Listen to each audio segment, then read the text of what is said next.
Research में रुचि रखने वाले युवाओं को उसके लिए माहौल मिल रहा है। हमारे युवा डिग्री पूरी करके अनुभव न होने के कारण भटके न, इसके लिए अप्रेंटिसशिप के मौके उन्हें दिए जा रहे हैं। आप सोच सकते हैं आने वाले समय में देश को इतना बड़ा स्किल्ड वर्कफोर्स मिलेगा, इसका सबसे बड़ा लाभ देश के मैन्युफैक्चरिंग सेक्टर को होगा। साथियों, हमारे गुजरात के युवाओं में उद्यम की स्वाभाविक शक्ति होती है। आज स्टार्टअप इंडिया मिशन इन युवाओं के सपने साकार कर रहा है। छोटे शहरों के युवा भी उद्यमी बन रहे हैं। छोटे शहरों से बड़े बड़े स्टार्टअप सामने आ रहे हैं। स्टार्टअप में महिलाओं की भागीदारी भी लगातार बढ़ रही है। पहले जिन सेक्टर्स को रिस्की माना जाता था, वो अब युवाओं की पहली पसंद बन रही है। पिछले 10-12 वर्षों में स्पोर्ट्स से लेकर स्पेस टेक्नोलॉजी तक देश की कामयाबी इसका सबसे बड़ा सबूत है और इसका बहुत बड़ा लाभ गुजरात के हमारे बेटे बेटियों को भी हो रहा है। साथियों, समाज में प्रगति का सबसे बड़ा आधार होता है उसकी आधी आबादी की भागीदारी। गुजरात ने इसे 2 दशक पहले ही समझ लिया था और इस दिशा में मजबूती से कदम भी उठाए। साथियों, आज गुजरात मॉडल की वही सफलता देश में दोहराई जा रही है।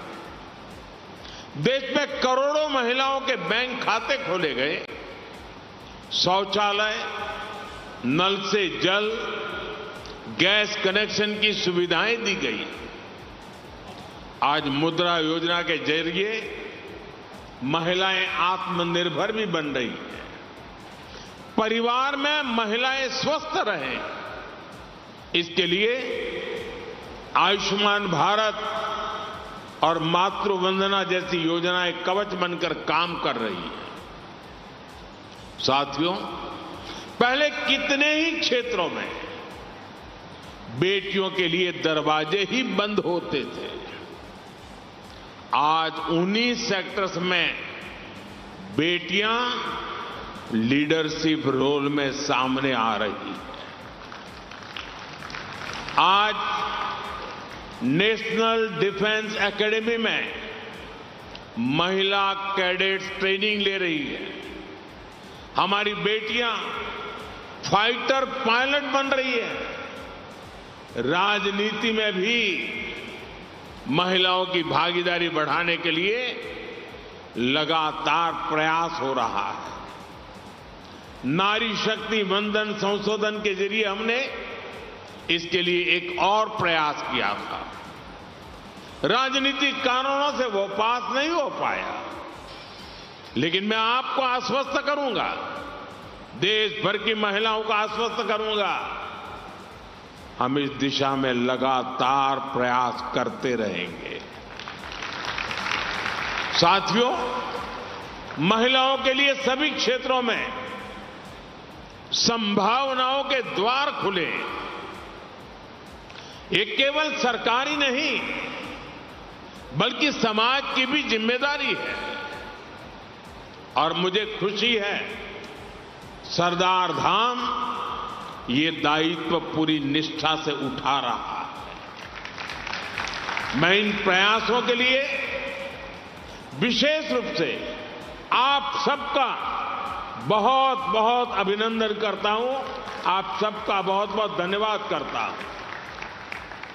साथियों, गुजरात की एक बहुत बड़ी विशेषता रही है, यहां समाज हमेशा समय की दिशा को जल्दी पहचानता है। परिवर्तन को अवसर में बदलना, नई संभावनाओं को अपनाना और भविष्य की तैयारी समय रहते शुरू करना, ये गुजरात की कार्य संस्कृति का हिस्सा रहा है। आज जब दुनिया फ्यूचर टेक्नोलॉजी की ओर बढ़ रही है, तब गुजरात भी नई गति के साथ आगे बढ़ रहा है। सेमीकंडक्टर मैन्युफैक्चरिंग,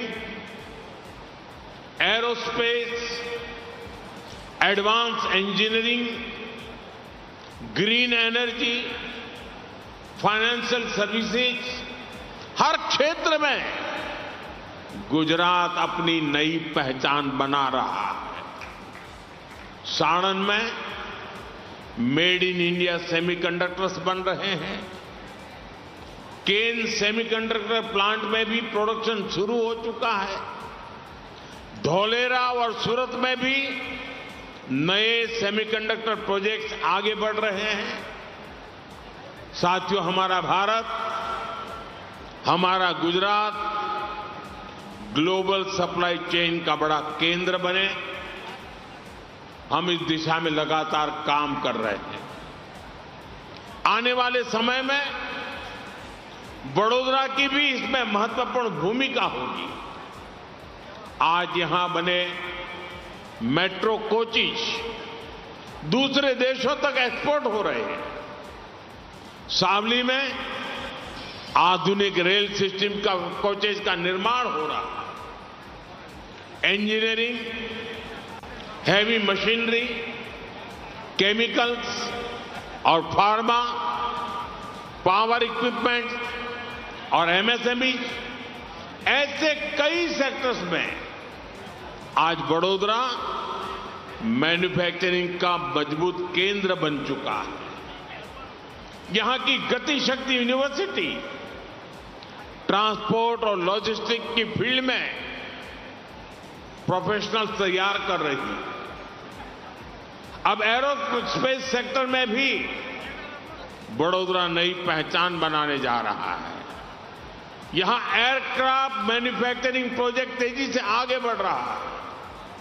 साथियों, गुजरात और देश में विकास के प्रयासों के बीच एक और विषय संवेदनशील होता जा रहा है।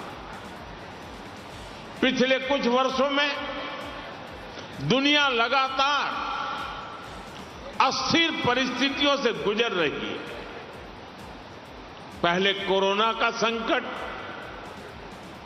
फिर वैश्विक आर्थिक चुनौतियां और अब पश्चिम एशिया में बढ़ता तनाव। इन सारी परिस्थितियों का असर लगातार पूरी दुनिया पर पड़ रहा है और भारत भी इससे अछूता नहीं है। अगर कोरोना महामारी इस सदी का सबसे बड़ा संकट थी, तो पश्चिम एशिया में युद्ध से बनी परिस्थितियां इस दशक के बड़े संकटों में से एक है। जब हमने मिलकर कोरोना का मुकाबला कर लिया, तो इस संकट से भी अवश्य पार पा जाएंगे। सरकार भी लगातार ये प्रयास कर रही है कि देश के लोगों, देश के सामान्य नागरिक पर इन सारी विपरीत परिस्थितियों का कम से कम असर हो। लेकिन ऐसे समय में देश को जन भागीदारी की शक्ति की बहुत बड़ी आवश्यकता है। हमें भारत के नागरिक के तौर पर अपने कर्तव्य को प्राथमिकता देनी होगी।